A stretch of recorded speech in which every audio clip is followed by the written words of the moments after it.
Good day to you, and welcome to Fascinating. I'm your host, Rick, from planet Vulcan. My ongoing mission on planet Earth to search for signs of intelligence and to encourage its spread. One of the most impressive signs of intelligence we Vulcans have discovered on planet Earth is an Earthling of remarkable insights whose ideas richly deserve to be spread. Economist Friedrich Hayek. Most of our contributing editors share an admiration for his work and for the work of his mentor, Ludwig von Mises. Let us repeat here a quote from Professor Hayek that you have heard on this podcast before, words to the effect that our curious task as economists is to explain to people how little they understand about that which they propose to control. Senior contributing editor Prego Donata submits the following essay, which begins with a short bio and goes on to highlight and explain this fascinating Earthling's most significant ideas. Prego writes, A short bio. Friedrich Hayek was born in 1899 in Vienna, Austria. He came from a family of several generations of scholars. Interestingly, one of his grandfathers was a teacher of natural sciences, including biology, and his father was a botanist. It seems likely that young Friedrich began learning evolutionary thinking because this current of thought was prominent in his life from an early age. And without getting too far ahead of ourselves, it turned out to be his application of evolutionary thinking to his study of law and economics that made the lasting impression his work eventually created. Please note that some of the discussion that follows is a bit wonkish, and although following it does have value for the curious, you do not necessarily need to follow it in detail if you think it is deeper than you wish to go.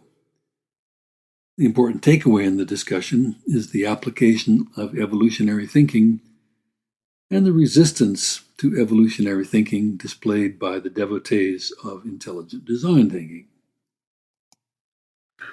Being a soldier in the army of the Austro-Hungarian Empire in World War I was a significant foundational influence on Hayek's life. He said that the utter insanity he witnessed was bound to draw attention to the problems of political organization, and he believed he could contribute to the solution of said problems as an academic. The University of Vienna was Hayek's springboard, and in addition to his wide-ranging interdisciplinary studies, he also came into contact with people who were connected and influential. It was through these connections that he met the man who was to be his mentor, the eminent economist Ludwig von Mises. Mises was a voice crying in the wilderness in the period following the Bolshevik Revolution in Russia. He disagreed strongly with the vast majority of professional economists at the time who considered state ownership of the means of production, coupled with economic planning, to be the wave of the future. With benefit of hindsight, we can see that he was right, and most of the profession were not just wrong, but spectacularly wrong. Mises' career suffered because what he was saying did not support the agendas at the time of the powers that be. For most of his life, he could not even get a paying job as an economics professor. He was Jewish, and Europe in the 1930s was not a comfortable place to be a Jew. He emigrated to the United States in 1940. He took a position as a professor at New York University. Although the university paid him no salary, his salary was paid by foundations whose administrators believed in the value of his work. Back to Hayek's story. As the world descended into the Great Depression of the 1930s, economists struggled to explain how such things could happen. In the theoretical models of the time, prices were assumed to change quickly in response to changes in demand in such a way that equilibrium would be maintained and disruptions in production and employment would be avoided. And yet, financial panics, the name was later changed to depression, then recession, and currently to cyclical downturn, had always occurred from time to time. Although the dynamics behind the panics were not then and still are not well understood, the trigger for these events often was a lack of confidence in the banking system, and bank runs were common. That is, everyone wanted to withdraw their deposits at the same time. Banks that were financially sound, that is, the value of their assets exceeded their liabilities, were often forced out of business along with the banks that were not financially sound because the loans that comprised their assets were not liquid enough to meet the depositors' demands for cash. Economists and government officials began trying to do things to manage the downturns and make them less harmful. The Federal Reserve System, the Fed, in the United States was created in 1912 in response to the Panic of 1907 and all of the associated bank failures, with the idea that the Fed would be a lender of last resort and thus keep the solvent banks from failing during bank runs. But when bank runs began shortly after the stock market crash of 1929, the Federal Reserve Board of Governors didn't do this. They refused to make the loans as had been mandated, and allowed hundreds of solvent banks to fail and arguably bear much of the blame for the length and severity of the Great Depression. Monetary authorities have at least learned from this debacle, and ever since that time have responded to periodic crises by flooding the market with liquid assets. Think of the recent quantitative easing as an example of this. British economist John Maynard Keynes of Cambridge University, an English lord whose family had long been influential members of the ruling classes, brought the ruling class viewpoint to the discussion and developed a theory which he claimed would give governments the power to intervene in the economy to offset what he saw as insufficient effective demand during this depression and during depressions in general. Keynes quickly became the darling of the establishment, I suspect because his diagnosis and his prescriptions seemed to justify massive and continuous government intervention. The intelligent design crowd loved him and still loves him. During the Great Depression, another program that was enacted was deposit guarantees, mislabeled deposit insurance. There's an important distinction between a guarantee and insurance. Deposit insurance would have required a premium that reflected risk. And although banks were required to pay into a fund, the amount they were required to pay, astonishingly, not only did not reflect risk, but actually required the soundest institutions to pay more than the weakest ones. This major flaw in the program led, and is still leading, to repeated major problems in the banking system due to perverse incentives. All problems, of course, being blamed on the greed of bankers. And perhaps most harmfully, the existence of the federal guarantees preempted the evolution of a market for genuine, that is, risk-based and market-priced deposit insurance.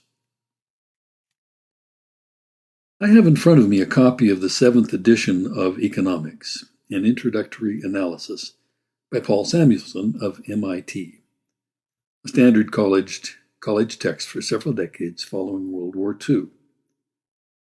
In the first chapter, there is a graph showing the effect over time of a higher rate of production growth in the USSR than in the USA. It shows that based on the best data available at the time, much of the USSR data faked, as it turned out, that if present trends continued, the USSR would be outproducing the USA by the mid-90s.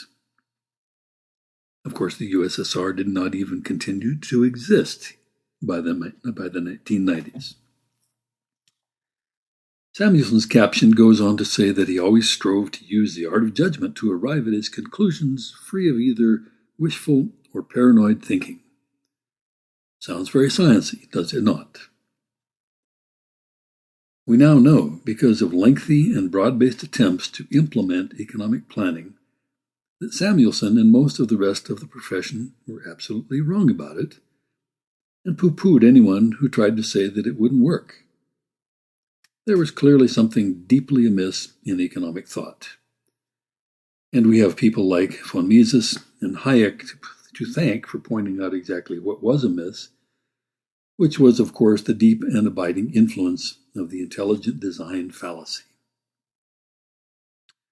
Mises was the first to point out that central planners cannot possibly reproduce the rational calculations of value that emerge from a price system. Mises argued that value is ultimately subjective, that is, there is no such thing as intrinsic value, and that a market price for something emerges by a process of social construction, where the individuals in the market ask and bid until a market-clearing price results. Market clearing meaning no surpluses or shortages. You can think of a market price as a consensus estimate of value. It is as close as we will ever get to an intrinsic value. Another prominent economist at the time, named Oskar Lange, attempted to refute Mises' argument. He pointed out that planners could theoretically arrive at rational prices by monitoring warehouse inventories. If inventories were increasing, they could just lower the price, and if inventories were being depleted, they could just raise the price. And if inventories were stable, the price was just right. Lange's argument was accepted by most economists, even though, as we shall see, his argument was flawed, probably because they were then, as they are now, eager to fasten on to any explanation that appeared to support their commitment to intelligent design and authoritarian control. Mises responded by saying that Lange's rebuttal merely demonstrated that Lange failed to understand the problem, pointing out that although this technique could, at least on paper, work for inventories of current goods, it could not even work on paper for capital goods. The capital good is a man-made input to the production process, for example, plant and equipment. Because in a planned economy, there is nothing to monitor for clues about excess supply or demand. Capital goods investment would be entirely the purview of the planners. His argument was correct, but as happens so often in the world of politics, reason did not have much force. Hayek carried the argument about economic planning even further and pointed out that there were two intractable problems facing planners. The information problem, which is that even though planners might have more information than any individual market participant does, they do not and cannot have all the information that exists in distributed form among all market participants. And two, the incentive problem, which is that planners cannot give market participants a reason to be motivated to behave in the way that planners want them to. The incentive problem led to one of Hayek's most important insights, that the only way to motivate market participants in a planned economy to behave correctly is to employ coercion. I'm not saying that we should place too much blame on the economists of that time for their belief that an economic system could be designed, constructed, monitored, and controlled. Although a small minority of economists even then were aware of the flaws in this argument, in all fairness, we should acknowledge that the evidence early on was not entirely clear. The argument was still new at the time. The argument is not still new anymore, and the jury is no longer out. The cumulative evidence, as well as scientific logic, is overwhelmingly against the possible efficacy of economic planning. Either or both of these authors is well worth your time if you wish to explore the issues more deeply. For Mises, I recommend Human Action, first published in 1949, which sets out a view of an economic system as something from which order emerges on a macro scale spontaneously from social construction in a way that planners cannot come close to duplicating by employing global top-down direction. The same arguments, of course, apply to those who have given up on planning but still see pervasive intervention and regulation as necessary and proper. Hayek's most influential popular work is The Road to Serfdom, published in 1945, which is where he lays out his argument that national economic planning inevitably leads to authoritarian, if not tyrannical, government. How else could you possibly make the plan work if people have no strong incentive to behave the way you want them to voluntarily? Almost from the beginning, Hayek's ideas were labeled conservative. However, if you compare what he was saying to what conservatives were saying, you will find the application of that label to him puzzling, as he himself did. He even went so far as to publish an essay titled "Why I Am Not a Conservative." He described the reason as follows. The decisive objection to any conservatism which deserves to be called such, which is that by its very nature it cannot offer an alternative to the direction in which we are moving. The tug of war between conservatives and progressives can only affect the speed, not the direction, of contemporary developments. Hayek was awarded a Nobel Prize in Economics in 1974, the first economist ever to receive the award who was not an avowed Keynesian. Quote of the day from Mark Twain. Sometimes I wonder if the world is being run by smart people who are putting us on, or by imbeciles who really mean it. Thanks to Prego for this enlightening essay. I invite you to watch the next essay on the Fascinating YouTube channel. Please recommend Fascinating to your friends if you find the lessons from nature in these essays personally valuable. Thanks to Track Tribe for allowing the use of their song, Helium. Live long and prosper. Savor your experiences. Treasure your memories. Anticipate a happy and rewarding future. And respect nature's wisdom.